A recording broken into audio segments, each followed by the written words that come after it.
What's up, everyone? Welcome back to the channel. Today's video is about Season 2. They finally released the full Season 2 patch notes, so let's jump straight into it and we will see all the changes that are coming with Season 2. The first thing they mentioned in the patch notes, first of all, this patch is coming out on February 15th. It got a little bit delayed, so that's like 3 weeks from now, 2.5 weeks from now. I don't really mind that it got delayed because I just want it to have good content in it, so if they needed to delay it to get the things we wanted in it, I'm completely fine with that. But the first thing they mentioned is audio.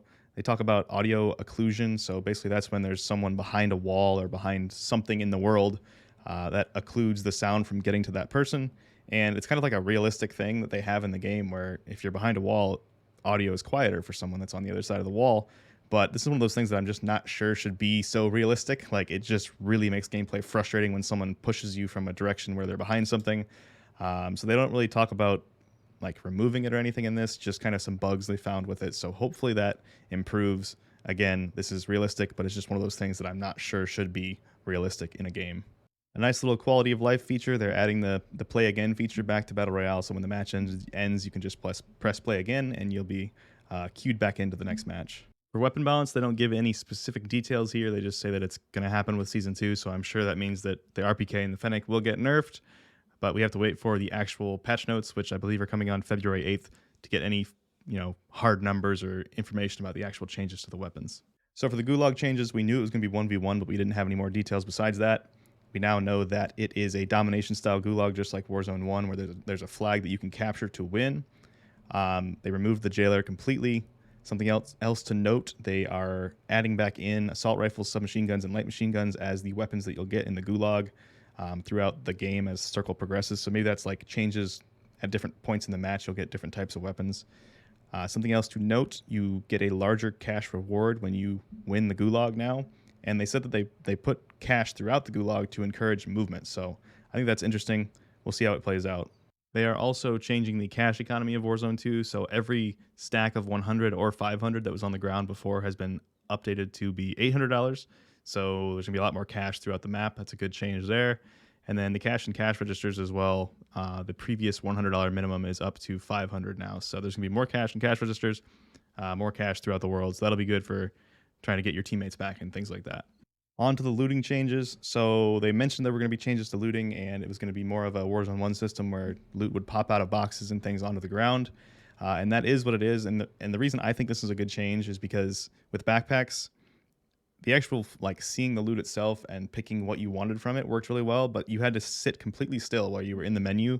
And that combined with not auto looting plates, not auto looting ammo when you would run over a backpack really made it feel like you had to loot those backpacks sometimes mid-fight, and then you were just stuck not moving, and that just didn't feel good because you could die instantly if someone saw you while you were looting. So I don't like that. So I'm glad that they're changing this to more of a Warzone 1 style looting system. I think a hybrid system will be interesting with still having a backpack, and that's what the next part of this is about. So they've removed medium and large backpacks from the game entirely.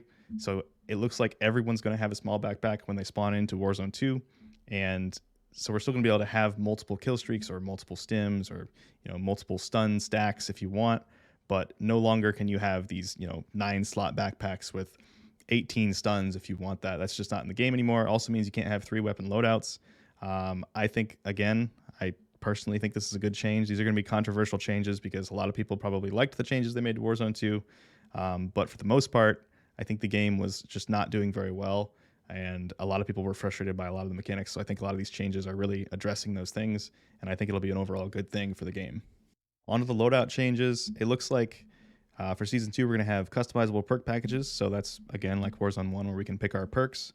It's going to have a reduced pool of perks. So we don't know which ones are going to be available and which ones won't be. They do mention here primary weapons will still be available to buy at buy stations, but at a more affordable price. So they might get even cheaper than they are now, which seems too cheap to me. Like, they're $2,500 a piece right now, which is really cheap, especially compared to a loadout. So I'm not sure about that. I think that might be a little too cheap. And then they also say that you can now get loadout drop markers from boxes throughout the map. If you find one, they're going to be super rare, I'm sure. And there's going to be a second public drop later in the match, just like we had in Warzone 1. So they're kind of just reverting most of this back to Warzone 1.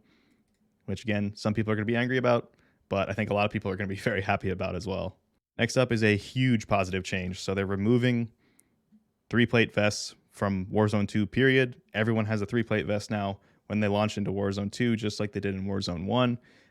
This was a big issue, in my opinion, because it led to, first of all, ridiculously fast time to kill on people that only had 200 health. We went from having 300 health in Caldera and the end of Verdansk to having 200 health in this game, and it just felt terrible to be able to die that fast. So I'm really happy that we always are going to have the option to have 250 health now from the start. It's not 300, but it's definitely a lot better than 200, and that's just, it led to really inconsistent time to kill as well. Sometimes, you know, with 200 health, you die really fast versus 250, so it's just overall, it's a good change. Slight change to movement here, so now you can bust through doors while you're plating. Basically, because you couldn't sprint and plate in this game, you couldn't go through doors while you were putting on plates, which was pretty annoying. So this is an interesting change that now you can bust through doors. They also say that they increased the speed while plating by a little bit. So they're still steadfast in their decision to not let you sprint and plate, but they are making some compromises to make it more like sprinting and plating. So that's another good change there. One of the problems with Warzone 2 that people have seen is that there's just not enough buy stations. So it looks like they're adding more buy stations with this patch.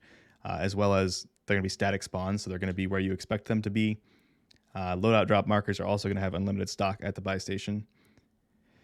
For Strongholds, it looks like they're going to adjust the AI combatant damage. I think it's probably going to be reduced a little bit because I think they hit pretty hard right now.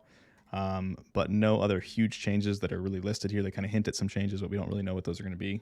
So in the looking ahead section of these, I don't know what to call them. They're not patch notes. It's just a blog post basically, but they mentioned the small map that's coming to Warzone 2, so I don't think we're going to get this at the launch of Season 2, maybe like the Season 2 Reloaded patch or something like that, but Resurgence is coming back, a small map's being added, but they don't give us any dates or anything in here. There were also a bunch of changes to DMZ and multiplayer, but I'm not going to talk about those in this video because my channel is mostly focused on Warzone. But yeah, that's all I wanted to cover. Let me know in the comments what you guys think of these changes. I'm personally really excited for them. It seems like they're really listening to the community, and we're going to kind of get to more of a hybrid system between Warzone 1 and Warzone 2 that I think is going to play a lot better. So I'm very excited for this. This gives me hope to play it again on the 15th of February, but we'll see where it goes. But yeah, that's all I wanted to cover. Hope you enjoyed the video, and I'll see you in the next one.